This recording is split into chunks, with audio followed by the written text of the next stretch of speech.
Hello, every rice-loving fellows out there, and I'm gonna be back with the fourth round of the ESL Female Gaming Tournament. And up here, we have the pink Protoss Amaterasu, and she is from Turkey. And her opponent at the bottom right-hand corner will be Pikachu as usual, the blue Protoss this time. Um, let's see. As you can see in the last few games I casted, I've been following Pikachu, and she's been moving her way up. And this is going to be the fourth round in the tournament, and I believe there'll be two more rounds after this. And if Pikachu moves all the way up to the end, and she will be the grand champion of the second ESL Cup female tournament. And this map we'll be playing on today will be Jungle Basin, which is a very straightforward map. We'll be spawning cross position between you and your opponent. And the good thing about this map is that your natural is right here on in the side pocket right here. So it's very easy to secure actually, because there's these backdoor rocks. So if your opponent wants to attack your natural, they have to go through your backdoor rocks. And especially if you're Protoss or Terran and you block off your front ramp, it will be very hard for them to get to your natural. And looks like Amaterasu is there goes the misclick right there. There goes two probe, and both players are opening standard with pylon gateway and putting up in the front gate. Most likely they're going to be blocking the front gate right there. And both players have scouted each other, so they know exactly. Just trying to figure out what they're going.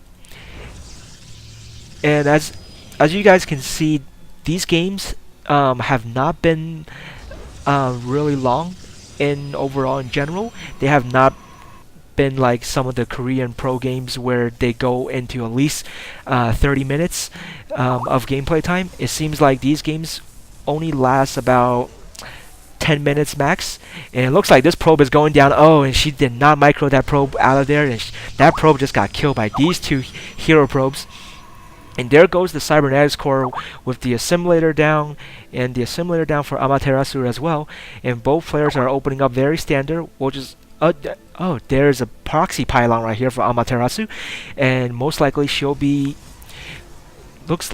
I believe she will probably be going 4-gate, since she is putting down this proxy pylon right there, so she can warp units down on the low ground. So if she attacks the front gate, she can reinforce her army really fast right here with this proxy pylon.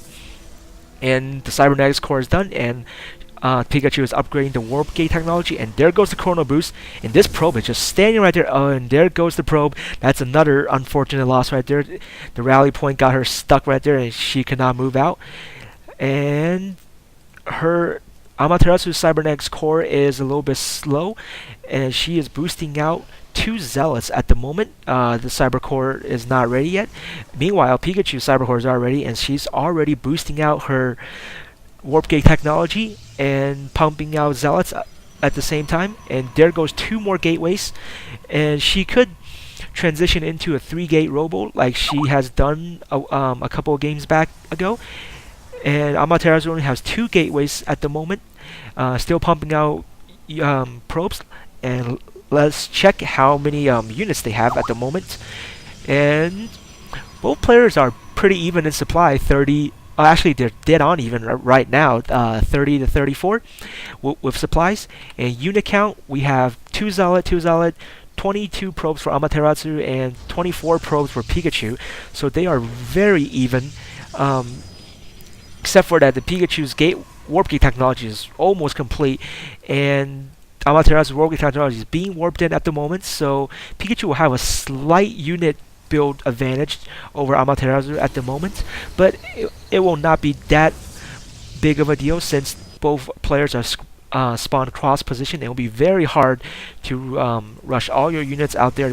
So by the time you get your units in front of your base, the warp gate technology will be ready, and they can start warping in units. And Amaterasu has 4 zealots already, and Pikachu has a has 1 sentry, 2 stalkers, and 2 zealots, which I think Pikachu has a better unit composition at the moment. Especially if Amaterasu attacks right here at the front gate, she can force field and trap the zealots in, and stalkers can just shoot from the back of the zealots. And this it looks like Amaterasu is moving out with 10 zealots right here. And remember, she still has the proxy pylon right here, so she can reinforce her army really easily. If she can warp in a few stalkers, I think it will be a much better composition than just 10 zealots. But we'll see what she does with this army, and see if she can bust down this door, which I'm guessing will be most likely what she's planning on doing. Neither players have decided to expand at the moment, and Pikachu is getting an observer, and there it is, the 4-gate robo, and here comes the major battle right here, and the zealots got stuck in here. This is what I've just been talking about. The sentry just trapped the zealots right there, and these zealots cannot get out. They can only attack these front gate zealots one-on-one, and Pikachu is smartly warping in 3 more stalkers to reinforce his army, and Amaterasu's army is getting slowly withered down, and they are dying like there's no other, and only 3 zealots get to, and they only kill 1 sentry and the zealots, and all these stalkers are in the bag right there.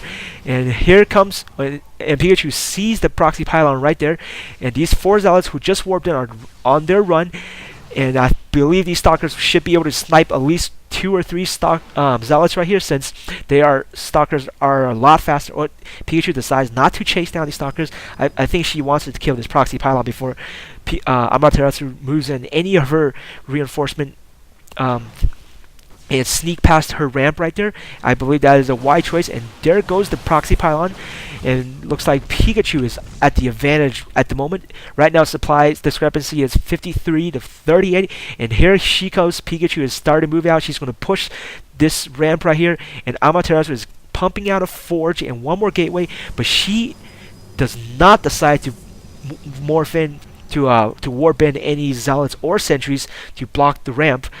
And she has enough gas, but she decides, but she is dropping in the pylon. This observer is right here though, which will push the observer out once the pylon is finished. But this is what I'm talking about. Amaterasu not the smartest choice, going just pure zealots against stalkers and sentries and zealots, since stalkers can just shoot from the back, and these zealots in the front are just doing all the tanking. And now she is finally deciding to warp in a few zealots, but I believe this is going to be too late at the moment, and 1 more sentry right here, this will be not enough against all these stalkers. And there comes an immortal as well, and there's the proxy pylon for Pikachu, and she is warping in more units, and the pressure is on Amaterasu.